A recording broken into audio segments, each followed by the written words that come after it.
I grew up in a small, sleepy town. My village is hidden away in a shadowy, misty valley between snow-capped mountains. Now, I'm not ungrateful for spending my whole life in such a sheltered setting. In fact, I miss home dearly. But, well, you see, nothing ever changes there. And the weeks and the months and even the years, they blend together, with nothing but my eyes to see the passage of time. Every morning, my sister will take a rocking chair and place it in the corner of the living room, and then rock back and forth for hours. And at 1:13 exactly, every day, she'll scream for exactly 13 minutes, and then retreat to her bed. On the days when the winds blow, my father wanders into the forest and begins to chop wood. And on the days it rains, my mother will go outside and step on the spiders in the garden, crushing their green guts and black furry legs into the mud, crushing them under her red boots. And when the sun shines, Mr. Dance and Mr. Eat, they will pay us a visit and show off the effects of their newest ointments on their painted faces. And this is the happy pattern of life. Everyone is content and comfortable in our predictable routine. Everyone except for me. When my thoughts wander, they invariably come to rest on the question of what else exists in this world. As far as I can remember, no one has ever left our town. My father tried to leave once, marching away with his axe on the only road out of town. He was searching for some of the undiscovered groves of the older hardwoods that he and his axe loved so dearly. He returned the day after he left, describing a harrowing journey upwards and upwards into the mountains, lost in a fog that never ends, spiraling higher and higher until it was too cold to continue forwards. One sunny day, after my sister finished screaming, Mr. E confessed to me that he too had once tried to leave the town. Afraid of heights and not willing to tolerate the discomfort of the wind and freezing rain, Mr. E wandered along the train tracks that terminated at our dilapidated train station. He didn't attempt to tell me what drove him to attempt a trek to a neighboring village, but he described in great detail the deepening loneliness and the growing sorrow that built with him every step he took, further and further away from home. And after 2 days he could stand it no more and fled back to town, followed by a dark cloud of starlings that swirled in the sky, forming ominous patterns and shapes. Several years later, I asked Mr. Dance and Mr. Eat a question. Why is it that no one can remember the name of our town? Why do we not even know the name of where we live? Mr. Dance exchanged a look with Mr. Eat, and my sister began to scream. 13 minutes later, Mr. Dance told me a story. Long ago, earlier than my memories, a clockmaker lived in this town. In these times, the train station was well maintained, and the name of the town was painted in neat letters on a sign mounted on the platform. One night, during a terrible windstorm, the clockmaker took the sign from the station and ran off into the woods. At daybreak, the townsfolk searched in vain for the clockmaker. He and the sign from the station had vanished, and without the sign to remind everyone, no one could remember the name of the town. We received visitors once a year when the carnival comes to town. They arrive by train, the only train that visits our terminal stop, the only train that ever uses the tracks at all. And townsfolk gather on the crumbling platform at the first faint sound of the train's whistle in the valley. The carnival dancers and bakers and magicians and musicians pour from the train the instant it squeals to a halt. They erect their enormous tents in the square, and for 3 days they amaze us with their music and stories and artifacts from the far corners of the earth. We are given a taste of wines and whiskeys, milks and juices. For 3 days we dance to their strange music and open ourselves to the wonders and glories of the world that they bring us.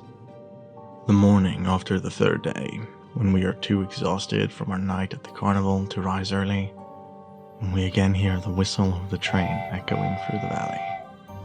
And the visitors packed their tents in the night and left for another year. Year after year after year, we follow the same routine. And after a time, Even the wondrous distraction of the carnival seems like part of an unending pattern. But on their most recent visit, when the train hissed and pulsed its way out of the valley in the dim hours before sunrise, I was on it, hidden in the boxcar, under the crates of rigging. Even after sunrise, it was dark under that rigging.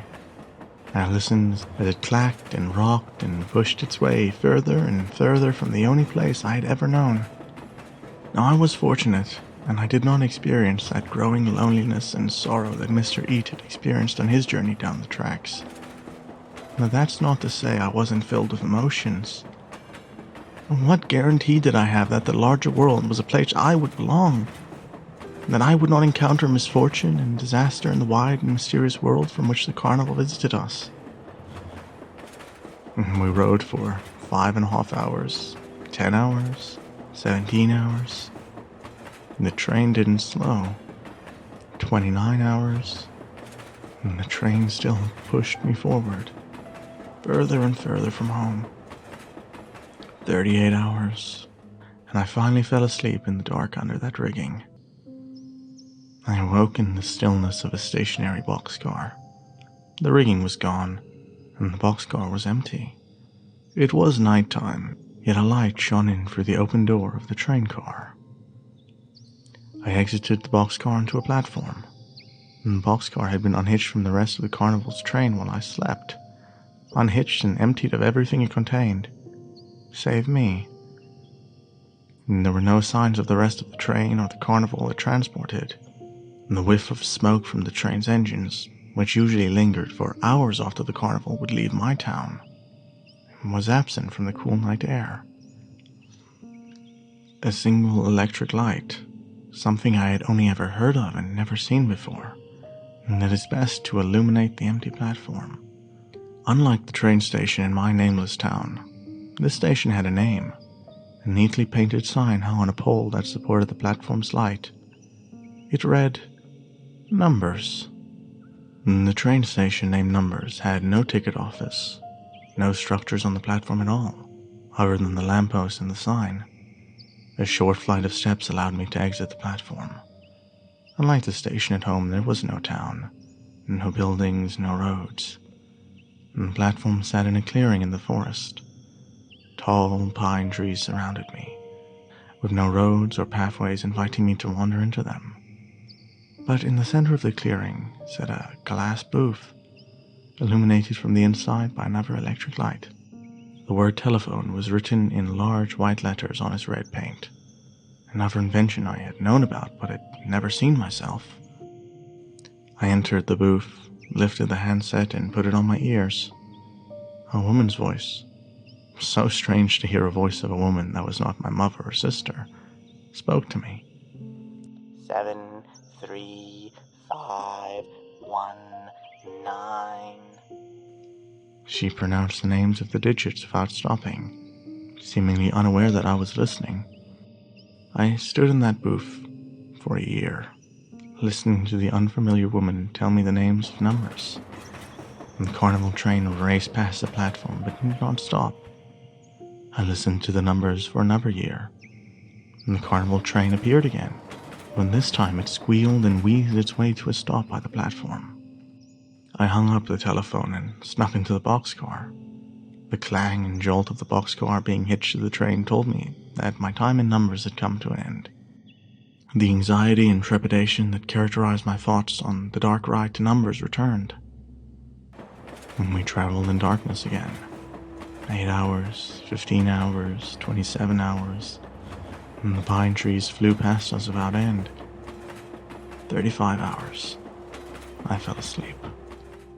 I awoke again in a stationary dark boxcar. Slivers of meager orange light leaked in between the slats of the walls and around the perimeter of the door.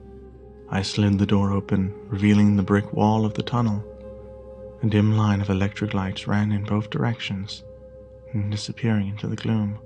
I climbed out of the train car and walked through the tunnel in the direction the train had been traveling.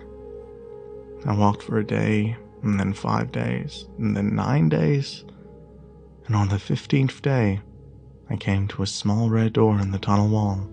and the door opened to a wooden staircase whose uneven steps climbed upwards into darkness. I started walking, and I climbed up those stairs for most of a lifetime. I climbed and I aged, and I climbed and I aged more. Each year the top of the staircase was imperceptibly closer, and my understanding of the world grew slightly greater. I was old and tired when I exited the small red door at the top of the stairs. I stepped out from the dark stairway and into the clockmaker's bedroom. He lay sleeping on the bed. I watched him breathe for an hour, and then 2, and then 4. And he awoke with a start and screamed at the sight of me. He screamed and fell out of his bed. He screamed and tried to rise to his feet. But just like me, he was old and frail, and he fell back onto the floor. But I watched without moving at all, until his screams turned to gasps. I waited for the glimmers of thought to return to his mind. Questions formed on his lips and were replaced with new questions before he could speak. He finally got a hold of himself. "I dreamed of you. You were in my nightmares. I was a child. You dreamed of us all.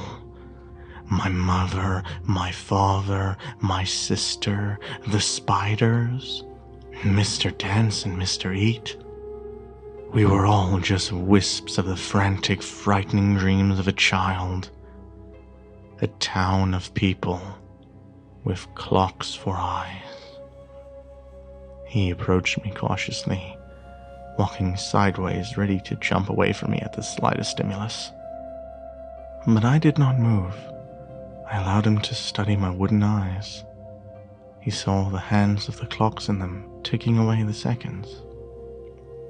"I stole the sign." My eyes seemed to jog his memory. That's how I made the nightmare stop. I stole the sign and the town forgot itself." "We didn't forget ourselves. We've been there all along, waiting for you to come back." And I put my hand on his shoulder. He flinched, but he didn't move away.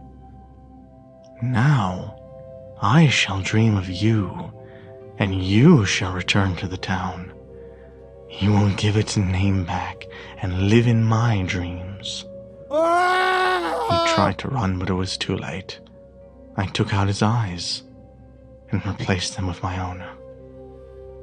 When I was done, he laid on the floor, crying softly, seeing the world through eyes made from clocks, the eyes he had dreamed of.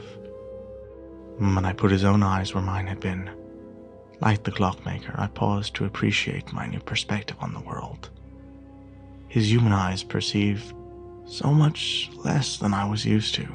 Time was invisible now. Only what was solid and material could be seen. I guided the clockmaker to the small red door. I told him the way back to town, down the stairs, through the tunnel, through the endless pine trees, and past the telephone booth. He entered the stairwell and I closed the door, erasing him from this universe. I climbed into the bed where he had lain but a short moment ago, and fell asleep and dreamt of home. My existence is now a cycle of waking and dreaming. When I am awake, I write the story of how I came here. I retell my tale for anyone that will listen to me. The more people know of my town, the less it can be forgotten. And when I sleep, I dream of home, and wait for the clockmaker to arrive at the station.